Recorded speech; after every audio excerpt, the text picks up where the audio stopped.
Hey there, community. Welcome to the Providence podcast. I'm Sister Leslie, and I'm so glad you're here.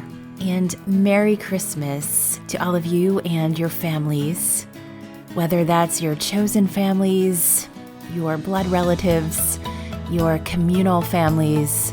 I hope that you are all enjoying this beautiful Christmas season and that you are finding the presence of God with you at each moment. All of us at God's Space are taking some time with our families, and so we are happy to offer you a previous podcast. This is from December of 2021, and it's also a celebration of the Feast of the Holy Family, which is what we celebrate this coming Sunday. Even though it was recorded a couple of years ago, it's about family, so I hope that it continues to speak to your heart and your mind, that you experience the presence of God as you pray with these readings. May God bless you, and may you always know God's care for you. Now let's get started with our scripture reading and go from there.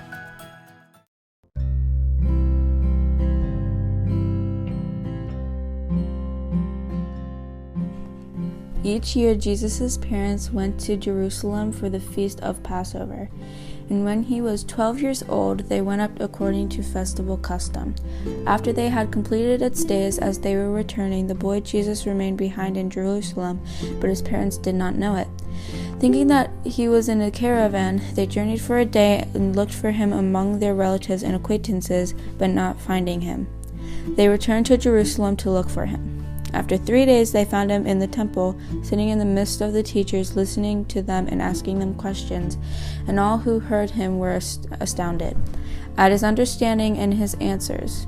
When his parents saw him, they were astonished, and his mother said to him, "Son, why have you done this to us? Your father and I have been looking for you with great anxiety." And he said to them, "Why are you looking for me? Did you not know that I must be in my father's house?" But they did not understand what he said to them. He went down to them and came to Nazareth and was obedient to them. And his mother kept all these things in her heart. And Jesus advanced in wisdom and age and favor before God and man.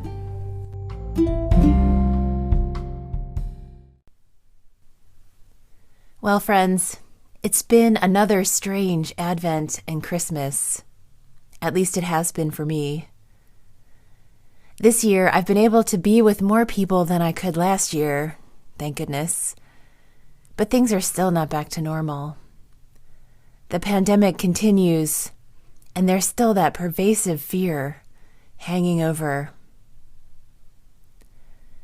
Since we're having a second pandemic Christmas, I guess we can stop saying it's unprecedented. Unfortunately for us, it's all too precedented. This season, with the memories and expectations that come with it, often has an element of longing for me. I miss family members who are no longer here, although I do feel their presence with me over these holy days, these holidays. I miss the days when my nieces were little, even as I really love and enjoy the people they're becoming. Time marches on.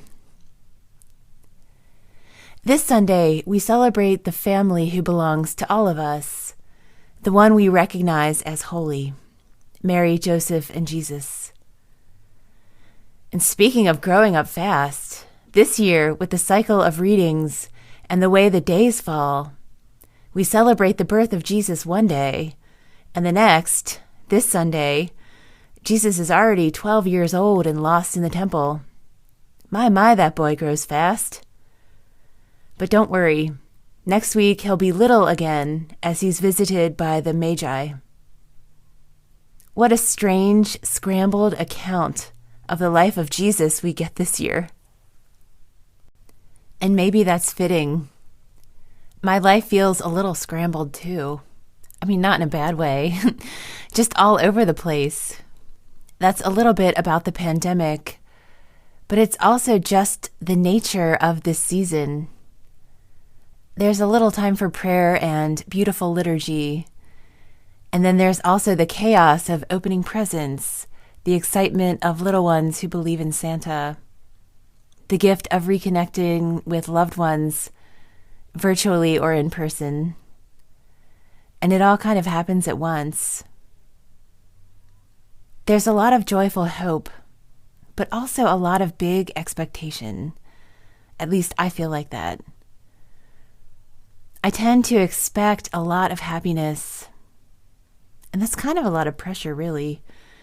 And I also kind of expect an idyllic scene, although I'm not sure why. I have kind of an aversion to Hallmark Christmas movies, and I know full well the events at the heart of our celebrations were not a bit idyllic. In fact, if we conflate the birth narratives from Luke and Matthew, which one should not do, but I'm going to anyway, it seems like the life of the Holy Family was an action-packed adventure fraught with one calamity, miracle, and weird circumstance after another. I mean, just think about it. A journey late in an unexpected pregnancy, giving birth in a random place, strange visitors like angels and shepherds, and having to flee to another country to find safety. And here we are now with Jesus in the temple.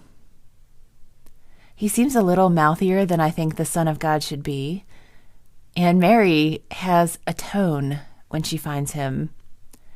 The same tone any mother might use with a kid who gives his parents the slip like that. I imagine there's an extra layer of pressure on these parents too. Keeping track of the long-awaited Messiah is kind of a big deal. Maybe they're filled with anxiety. Maybe through all of the events, there's a touch of sadness too because things are not unfolding as they had hoped.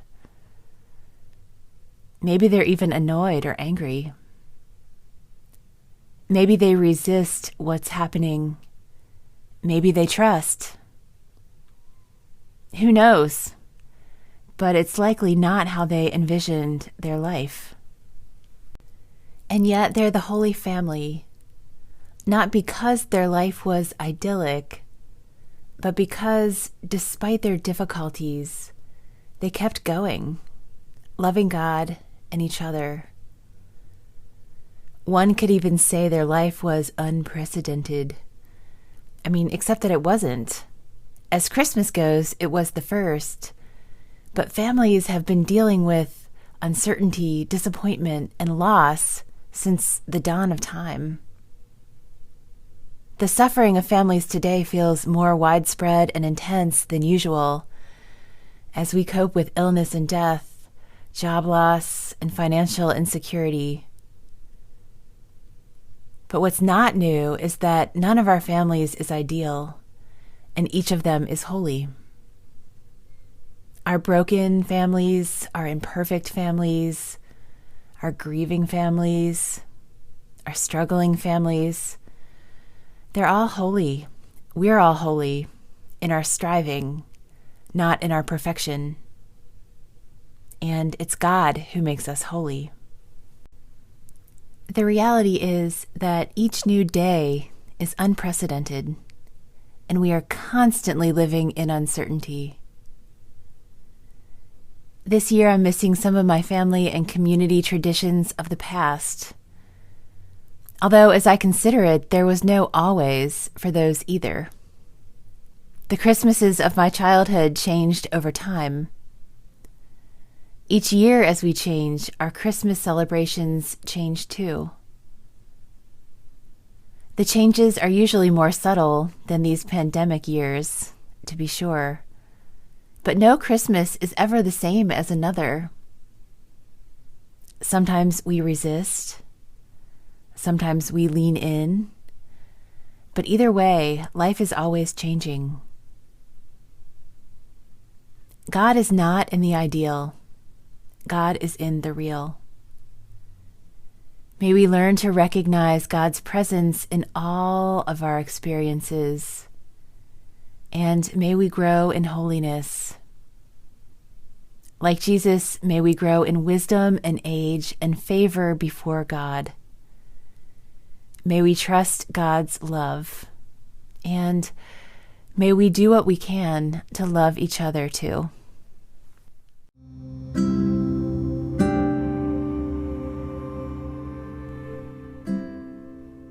Now let's spend a little time reflecting.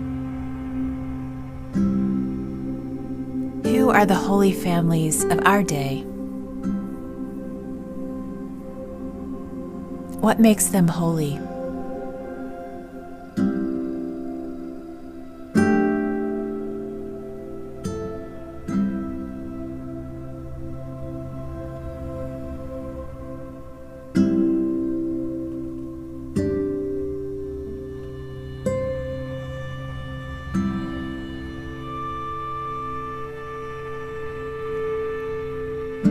When it comes to uncertainty in your life, how do you cope?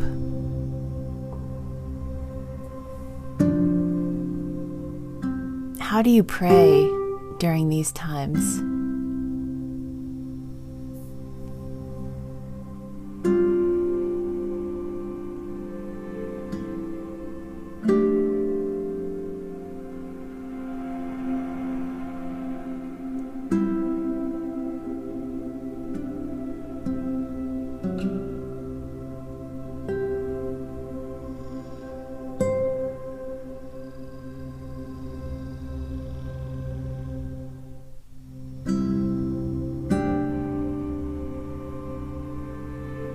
How has God been present to you this Christmas?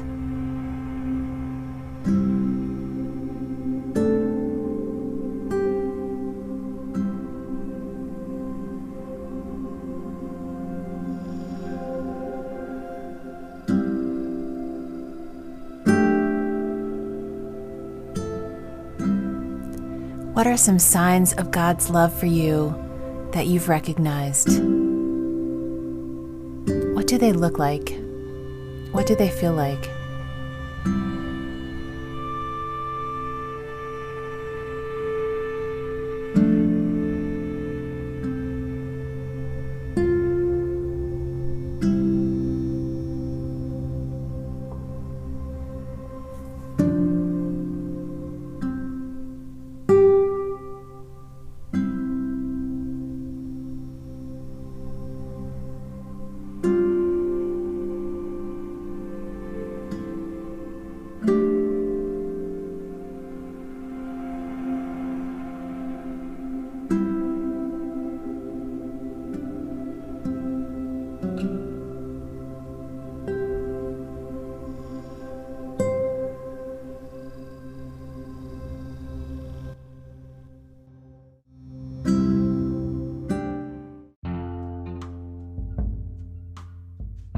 Thank you for listening to our podcast. Happy Feast of the Holy Family.